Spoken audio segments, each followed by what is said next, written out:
Students, कैसे हैं आप सब।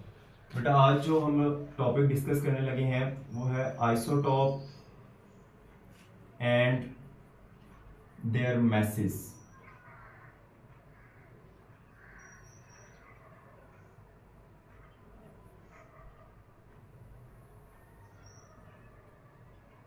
आइसोटॉप और उसके मैसेज।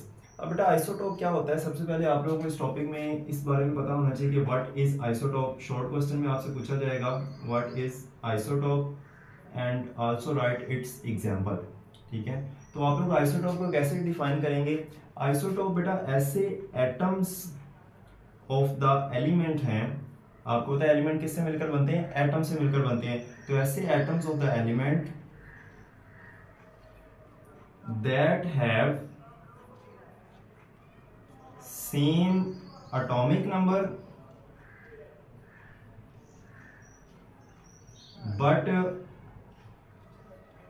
different mass number।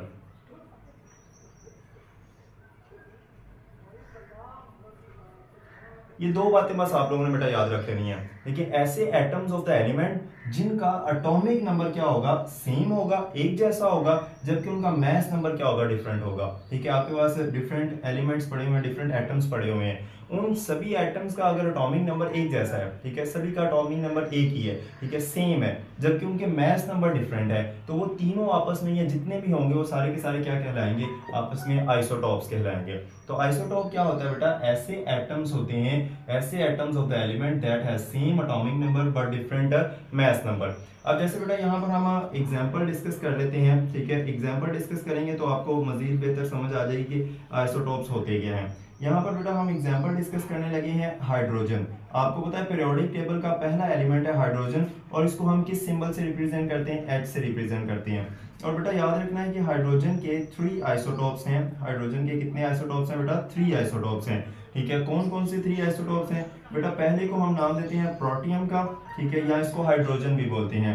दूसरे को हम बेटा नाम देते हैं ड्यूट्रियम का, ठीक है, और तीसरे को हम नाम देते हैं ट्रिटियम का। ठीक है, ये 3 किसके आइसोटॉप्स हैं, हाइड्रोजन के आइसोटॉप्स हैं। तीनों हाइड्रोजन के आइसोटॉप हैं, तो इन तीनों को H सिंबल से ही रिप्रेजेंट किया जाएगा। हाइड्रोजन हाइड्रोजन हाइड्रोजन तीनों को हमने एक ही सिंबल से रिप्रेजेंट कर दिया। ठीक है, प्रोटियम को भी H से, ड्यूट्रियम को भी H से, और ट्रिटियम को भी H से। अब डेफिनेशन के मुताबिक आइसोटॉप क्या था, ऐसे एटम्स ऑफ द एलिमेंट जिनका एटॉमिक नंबर क्या होना है, सेम होना है, जबकि उनका मैस नंबर क्या होना है, डिफरेंट होना है। तो इन तीनों का एटॉमिक नंबर क्या होगा, फिर सेम होगा। तो इन तीनों का बेटा एटॉमिक नंबर क्या होता है, इसका भी एटॉमिक नंबर 1 है, इसका भी एटॉमिक नंबर 1 है, और इसका भी एटॉमिक नंबर 1 है। तीनों का एटॉमिक नंबर क्या है, 1 1 है, सबका 1 एटॉमिक नंबर है। जबकि इनका मैस नंबर क्या होगा, डिफरेंट। इसका मैस नंबर होता है बेटा 1, इसका होता है मैस नंबर 2, और इसका होता है मैस नंबर 3। ठीक है, इन तीनों के मैस नंबर क्या है, डिफरेंट है। अब बेटा आप लोगों ने को पता है कि हम लोगों ने एटॉमिक मैस और एटॉमिक नंबर के बारे में डिस्कस किया था कि एटॉमिक नंबर क्या होता है, मैस नंबर क्या होता है। आप लोगों को पता है कि जो एटॉमिक नंबर होता है, ठीक है, वो एटॉमिक नंबर बेटा हमारे पास क्या होता है, किसी भी एटम के न्यूक्लियस के अंदर जो प्रोटॉन की तादाद होती है, जितने प्रोटॉन होंगे वो प्रोटॉन का जो नंबर होता है, ठीक है, किसी भी एटम के न्यूक्लियस के अंदर जो प्रोटॉन होते हैं वो उसका एटम का क्या कहलाता है, एटॉमिक नंबर कहलाता है। और जब हम प्रोटॉन और न्यूट्रॉन को प्लस कर देते हैं तो वो हमारे पास क्या बन जाता है, मैस नंबर बन जाता है। ठीक है, अब देखिए इन सब के अंदर एटॉमिक नंबर क्या रह रहा है, सेम रह रहा है। इसका मतलब क्या है कि इसमें भी प्रोटॉन उतने ही है, इसमें भी प्रोटॉन उतने ही है, और इसमें भी प्रोटॉन इतने हैं। तीनों के अंदर प्रोटॉन की जो तादाद है, प्रोटॉन का जो नंबर है वो सेम है। अगर बेटा हम इनकी स्ट्रक्चर बनाते हैं ना, ठीक है, प्रोटियम की सिंबल आ गया, ड्यूटियम का सिंबल आ गया, और ये हमारे पास ट्रिटियम का सिंबल आ गया, तीनों के सिंबल लिख लिए। अब हाइड्रोजन यानी कि प्रोटियम, यहाँ पर इसका न्यूक्लियस है, इसके पास प्रोटॉन कितने हैं, इसके पास प्रोटॉन 1 है, जबकि इसके पास न्यूट्रॉन बेटा 0 होते हैं, और ये इसका पहला शेल है, और उसके अंदर एक ही इलेक्ट्रॉन आ जाएगा, क्योंकि एटॉमिक नंबर 1 है, जितने प्रोटॉन होते हैं उतने ही इलेक्ट्रॉन होते हैं न्यूट्रल एटम के अंदर। तो ये न्यूट्रल है, तो इसके पास जितने प्रोटॉन उतने ही इलेक्ट्रॉन। अगर हम इसकी स्ट्रक्चर बनाते हैं तो इसके पास प्रोटॉन कितने होंगे, 1, इसके पास न्यूट्रॉन भी बेटा 1 होगा। ठीक है, और प्रोटॉन और न्यूट्रॉन की कलेक्टिवली तादाद मिलके क्या बन गया, इसका मास नंबर बन गया। ये इसका पहला शेल आ गया और इसके पास भी एक ही इलेक्ट्रॉन है, ठीक है। इसी तरह इसकी स्ट्रक्चर बनाएंगे तो ये इसका न्यूक्लियस, इसके पास प्रोटॉन एक और इसके पास न्यूट्रॉन होते हैं दो, तो दो और एक तीन मिलके, दो और एक मिलके तीन हो गए, तो तीन इसका क्या कहलाता है, मास नंबर कहलाता है। प्रोटॉन और न्यूट्रॉन की तादाद मास नंबर होती है। और इसका भी फर्स्ट शेल और उसके अंदर कितने इलेक्ट्रॉन आ जाएंगे, उसके अंदर भी एक ही इलेक्ट्रॉन आ जाएगा। तीनों के पास इलेक्ट्रॉन क्या है, सेम है। अब देखें इन तीनों का एटॉमिक नंबर क्या है, सेम है, ठीक है। इसके पास भी एक ही जो है एटॉमिक नंबर है, इसका भी एटॉमिक नंबर एक है, इसका भी एटॉमिक नंबर एक है। जबकि इनके मास नंबर डिफरेंट है, इसका मास नंबर 1 है, इसका मास नंबर 2 है, इसका मास नंबर 3 है।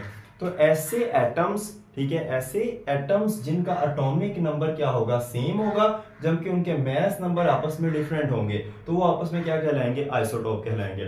तो ऑल्सो बेटा आप लोगों को आइसोटोप के बारे में क्लियर होगा कि आइसोटोप होता क्या है, ठीक है। तो आइसोटोप ऐसे एटम्स ऑफ द एलिमेंट है जिनके एटॉमिक नंबर क्या होते हैं, सेम होते हैं, जबकि उनके मास नंबर क्या होते हैं, डिफरेंट होते हैं। क्लियर होगी बात।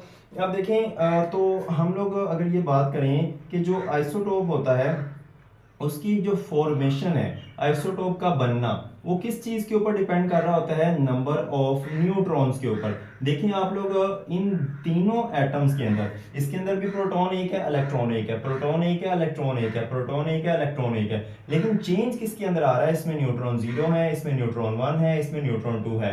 तो न्यूट्रॉन चेंज होने की वजह से हमारे पास मास नंबर चेंज हो जाता है और क्या फॉर्म हो जाते हैं, आइसोटोप फॉर्म हो जाते हैं। तो किसी भी एटम के अंदर जब न्यूट्रॉन के नंबर चेंज होता है तो न्यूट्रॉन का नंबर चेंज होने से क्या बनता है, आइसोटोप बनता है। ये बात आप लोगों ने याद रख लेनी है बेटा कि न्यूट्रॉन का नंबर चेंज होगा तो किसकी फॉर्मेशन हो जाती है, आइसोटोप की फॉर्मेशन हो जाती है, ठीक है। क्योंकि हम लोगों को पता है कि प्रोटॉन और न्यूट्रॉन की कलेक्टिव तादाद को हम मास नंबर का नाम देते हैं, तो मास नंबर तीनों के अंदर डिफरेंट आ गया। इसी तरह हम कार्बन के आइसोटोप की बात करते हैं तो कार्बन के भी बेटा हमारे पास 3 आइसोटोप्स हैं, ठीक है। कार्बन आल्सो हैज 3 आइसोटोप्स, ठीक है। कौन कौन से हैं, तीनों को हम सी सिंबल से ही जाहिर करेंगे। एटॉमिक नंबर क्या होगा, सेम। हमने कहा था एटॉमिक नंबर क्या होता है आइसोटोप के अंदर, सेम। इसका भी एटॉमिक नंबर 6 है, इसका भी एटॉमिक नंबर 6 है, इसका भी एटॉमिक नंबर 6 है। इसका मास नंबर 12 है बेटा, इसका मास नंबर 13 है, इसका मास नंबर 14 है। तो हमें यहाँ पे पता चल जाएगा कि इसके पास प्रोटॉन कितने हैं, इसके पास प्रोटॉन 6 हैं, इसके पास इलेक्ट्रॉन भी कितने हैं, इलेक्ट्रॉन भी 6 हैं, इसके पास न्यूट्रॉन कितने हैं, न्यूट्रॉन भी इसके पास 6 है, ठीक है। क्योंकि प्रोटॉन और न्यूट्रॉन दोनों कलेक्टिव मिलकर क्या बन गया, 12 बन गया।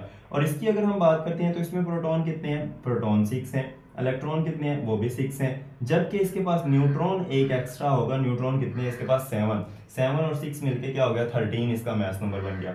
अगर हम इस कार्बन को देखें जो कि ये हमारे पास रेडियो एक्टिव कार्बन है, ठीक है। रेडियो एक्टिव कार्बन कौन से होते हैं या रेडियो एक्टिव कंपाउंड कौन से होते हैं, जिनके अंदर से रेडिएशंस निकलती हैं, वो अपने अंदर से किस चीज को रिलीज करते हैं, रेडिएशंस को निकालते हैं, उनको बोले जाते हैं रेडियो एक्टिव आइसोटोप्स का या रेडियो एक्टिव एलिमेंट्स का। तो C14 रेडियो एक्टिव एलिमेंट है। अब इसमें प्रोटॉन देखें तो इसमें भी प्रोटॉन कितने हैं, 6 हैं, क्योंकि तीनों का प्रोटॉन नंबर जो है एटॉमिक नंबर सेम होगा। इलेक्ट्रॉन इसमें कितने हैं, इसमें भी इलेक्ट्रॉन 6 हैं, और न्यूट्रॉन इसमें कितने होंगे, न्यूट्रॉन इसमें 8 होंगे, और 8 और 6 क्या हो गया, 14 हो गया। तो ऐसे एटम्स ऑफ द एलिमेंट जिनका एटॉमिक नंबर जो है वो सेम हो जबकि मास नंबर डिफरेंट हो, वो आपस में क्या कहलाते हैं, वो आपस में आइसोटोप कहलाते हैं। और यहाँ पर बेटा एक चीज याद रखनी है कि जो आइसोटोप्स होते हैं ना, ठीक है, ये सारे के सारे आइसोटोप्स हैं। इन सभी आइसोटोप्स की जो केमिकल प्रॉपर्टीज होती हैं, ठीक है, क्या होती हैं बेटा, केमिकल प्रॉपर्टीज। इन सब की केमिकल प्रॉपर्टीज जो हैं वो सेम होती हैं, ठीक है। केमिकल प्रॉपर्टीज इनकी क्या होंगी, सेम होंगी। ये एमसीक्यूज पॉइंट ऑफ व्यू से और शॉर्ट के पॉइंट ऑफ व्यू से इंपॉर्टेंट बात है कि जितने भी आइसोटोप्स होते हैं उन सब की आइसोटोप की केमिकल प्रॉपर्टीज सेम होती हैं, ठीक है। केमिकल प्रॉपर्टीज क्योंकि डिपेंड कर रही होती हैं किसके ऊपर, एटॉमिक नंबर के ऊपर, ठीक है। तो एटॉमिक नंबर जो कि जिसको हम जी से रिप्रेजेंट करते हैं सबका सेम होता है, तो इसीलिए सबकी जो है केमिकल प्रॉपर्टीज सेम होती हैं। जबकि इनकी जो फिजिकल प्रॉपर्टीज है ना, ठीक है, फिजिकल प्रॉपर्टीज इनकी क्या होंगी, डिफरेंट होंगी। क्यों डिफरेंट होंगी, क्योंकि फिजिकल प्रॉपर्टीज जो है वो डिपेंड कर रही होती है मास नंबर के ऊपर। ठीक है। तो मास नंबर तीनों का डिफरेंट है, तो तीनों की फिजिकल प्रॉपर्टीज भी डिफरेंट होंगी। इसका मास कुछ और होगा, इसका मास कुछ और होगा, उसका मास कुछ और है। तो फिजिकल प्रॉपर्टीज डिफरेंट है, जबकि केमिकल प्रॉपर्टीज क्या होती हैं, सेम है। इसकी रीजन क्या है, आप लोगों को क्वेश्चन किस तरह आएगा, why isotopes have the same chemical properties but different physical properties. Physical properties different होती हैं, केमिकल प्रॉपर्टीज सेम होती है। उसकी रीजन क्या है कि केमिकल प्रॉपर्टी डिपेंड कर रही है एटॉमिक नंबर पर, और जो फिजिकल प्रॉपर्टीज है वो डिपेंड कर रही है मास नंबर पर। तो मास नंबर डिफरेंट होने की वजह से फिजिकल प्रॉपर्टीज डिफरेंट है, और केमिकल प्रॉपर्टीज सेम क्यों है, क्योंकि एटॉमिक नंबर तीनों का सेम है।